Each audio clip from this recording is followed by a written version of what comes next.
Are you working on setting up your Showit site and just aren't quite sure where to start?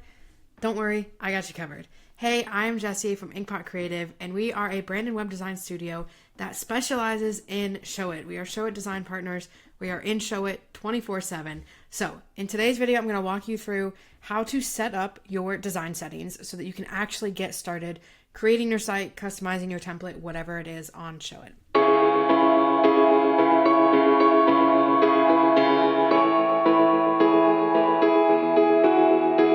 First things first, when you jump in, you'll probably be asked to pick a design to start with. Now, if you are starting from scratch, you can pick one of these. If you either want a completely blank template or you have a template that you've purchased from somewhere and you need to add that in, that's where you're going to go to this Your Designs tab and you can hit Add Design to Library. Now, you can come over here and type in the template share key that you got from when you purchased it, or you can also look up Showit blank template. This is going to give you their help center. And from here, we have the option right here to add a completely blank design. So this will add, you can copy and paste the share key and it'll add a blank Showit template so that you can start from scratch. Really, it doesn't matter because you can customize everything, delete things, add new things. This is more so if you want something that's completely blank to start off with, or if you want something that has some blocks and information on there already. So we're just going to go ahead and start with this one. We can hit start with this design. And then we will be brought to the home page. So from here, to actually set up your site settings before you start designing anything, you want to come over to Site and then Design Settings. This will give us a couple of things. We have the color palette here. We have a fonts tab right here. And then we also have type styles right here. So I always like to start with the colors. That's my first step whenever I'm developing sites. And to do this, I'm going to grab the colors for the specific brand that we're working with. So we design all of our stuff in XD and we have all of the brand colors here. So what I'm going to do is I'm going to start adding these brand colors in. Now, it doesn't matter what order you add these in. Normally, I'll try and go darkest to lightest. That's what Showit will do by default with all of their templates. So it's really up to you what you want to do. But I'm going to come in here. I'm just going to copy and paste the hex codes in. Super quick and easy. You'll want to make sure that you have the hex code. That's the one that it's going to default to. You can try and do this, but the hex code is going to be the easiest option and the quickest option to get all of these in. Now, you will notice too that there are only 8 slots here. So you can have 8 kind of pre-selected colors in your design settings, but that doesn't mean these are the only 8 colors that you can use on your website. You'll be able to update colors and add new ones in, add new hex codes, change different things for specific elements once the site is, once you're actually designing the site, developing the site. But this is just kind of the general brand colors that you have. These are going to be the quick pick options as you do everything. So now that we have that in, I'm going to go ahead and hit save, and then I can come back to the design settings. The next thing that I'll want to do is the fonts. So if you are using a template, fonts are already going to be activated in it. If you're using a blank one, this is going to be completely empty. But unless you're using any of these fonts right now, I would suggest deleting these from the template, from the active fonts section here, just because it'll show up in the dropdown and it just makes it a little messy the more fonts that you have there. So when it comes to adding fonts, if it is a Google font, all you have to do is click here, and then we can say, let's say we want to add this one. If there's different options, you'll see a drop down here. So if I come down, let's see if I can find one that has a different option. You'll see different options here that we can choose from. So say I actually want the medium one, I can hit add Google font. And then if maybe I actually want to also add the bold one so I can have some different options. So if it's a Google font, that's all you have to do here. You can just come pick the font, click it. If there's different options, you can select it, and then you'll just want to hit add Google font. It'll give you the preview right here. So you just want to make sure that you actually hit add and don't forget to do that, and it'll just end up in the preview and not actually in the active fonts. If you have a custom font, you'll want to come down to this section here.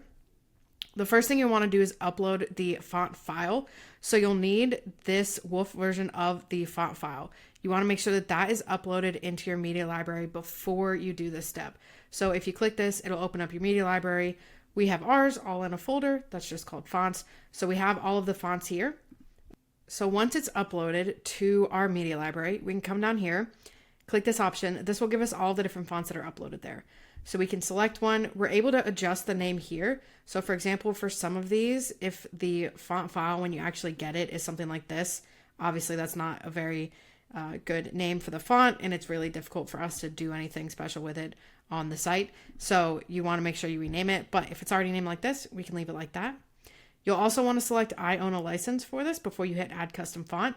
Now be sure before you do that, you actually own the license for it. So you want to make sure you're purchasing the web font license for the font before you upload it to your library. Then we can hit add custom font, and we'll go ahead and save with those three. Now, when we go to design settings, we're able to come down here and select the different fonts for the different styles of text. So we'll go ahead, we'll do avant-garde for these, and then we have this one, we'll do the bold one. This one will make the medium one. So this is just going to assign the specific style. When you're adding text to the site, you'll be able to select whether you want to add a title, heading, subheading, or paragraph text. So this is just saying this is the font that we want that text to show up in.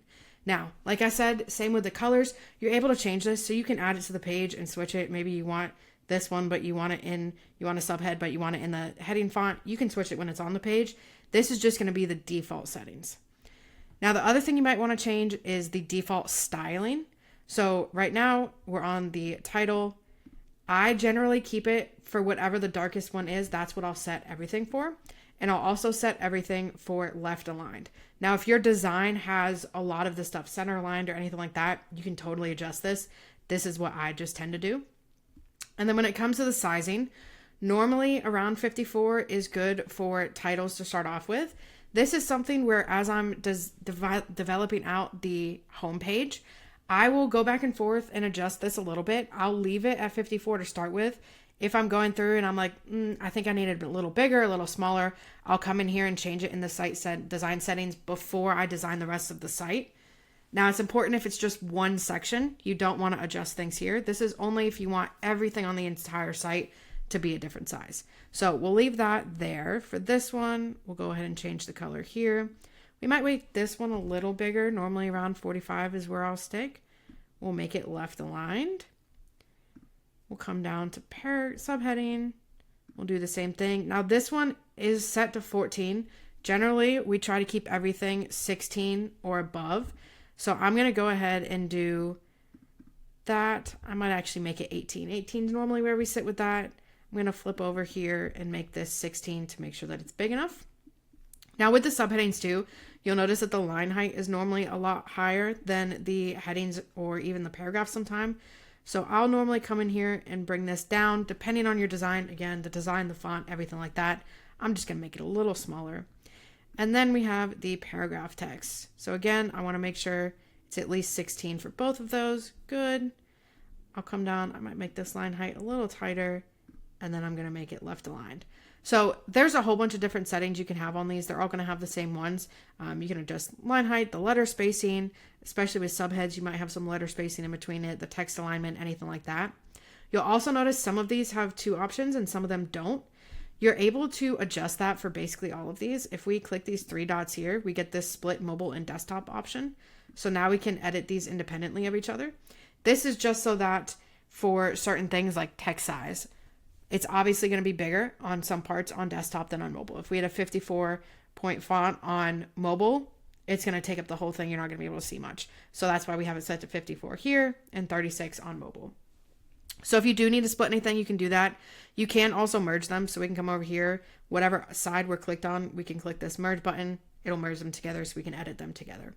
So that's an option depending on what you need. But that's the last thing you have to do when it comes to the fonts. We'll come over here. Actually, I'll make sure this one's left aligned. Hit save. And now we're good. And you'll notice if you do have a template that you're already using, you'll notice that it updated the settings on here. So now we're using the fonts that we have selected. This is the heading. So we have avant-garde. We have the subhead font, the paragraph font, all of that's set. The background colors, all of that is set based on our design settings that we set up. If we click on the colors, we see we have all of our colors here. And if we click on this font option, you see we have our 3 fonts here. Now for the background color too, you are able to set that down here at the bottom. So this will default to whatever you set it to from your brand colors. So you can adjust this. Again, this is something that you can adjust when you're on the pages themselves. We can come into here and just click canvas background and adjust the color however we need it to. And again, like I was saying, you can put a different hex code in here if you have more than 8 brand colors. But that's how you're going to set up your design settings. Once you have that set, you're ready to kind of go and design out the rest of the site and have fun bringing your design to life. But that should get you started. Hopefully that helps. If you do have any questions on design settings, how to set everything up, be sure to drop a comment below. And if you like this video and it was helpful, be sure to let us know by hitting that like and subscribe button, and we'll catch you in the next one.